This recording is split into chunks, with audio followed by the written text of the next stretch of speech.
Her satır bir ömür, her söz bir sükut. Sen beni ruhumun sesinden eşit. Gecenin qoynunda tənha qalmışam, xəyalın rəsmini qəlbə salmışam. Ulduzlar gizlənib duman içində, mən öz dünyamı da sənsiz danmışam. Sükutum fəryadı qapımı döyür, bu dərin tənhalıq qədim bir nağıl. Yollar dumanlıdır, mənzilim uzaq, taleyim yoluma qurubdur tələ.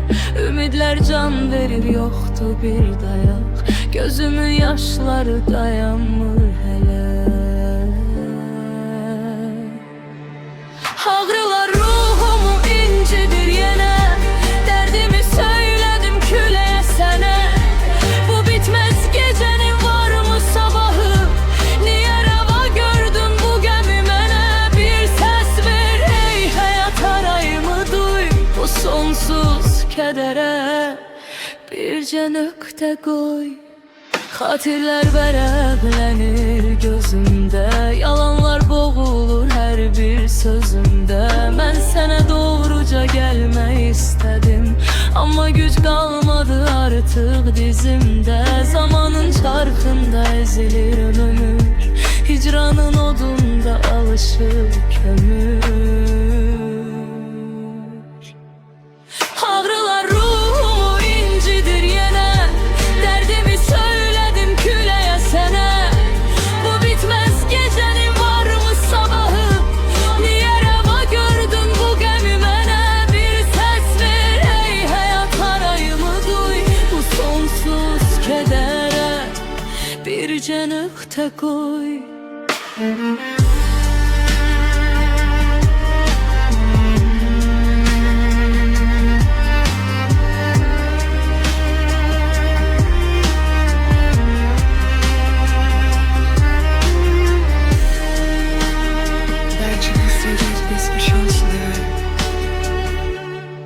Belki de üterdik biz bu şansları, gözden akıtsak da acı yaşları. Ruhumuz tapacak bir gün yerini, torpaq gizledecek kalbin sirrini.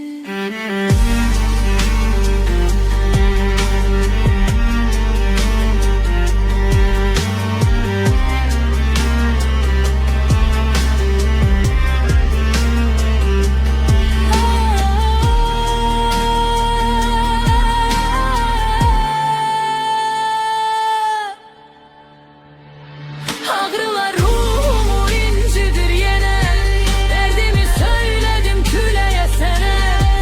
Bu bitməz gecənin varmı sabahı, niyə rəva gördün bu qəmi mənə? Bir səs ver ey həyat, arayımı duy, bu sonsuz kədərə bircə nöqtə qoy.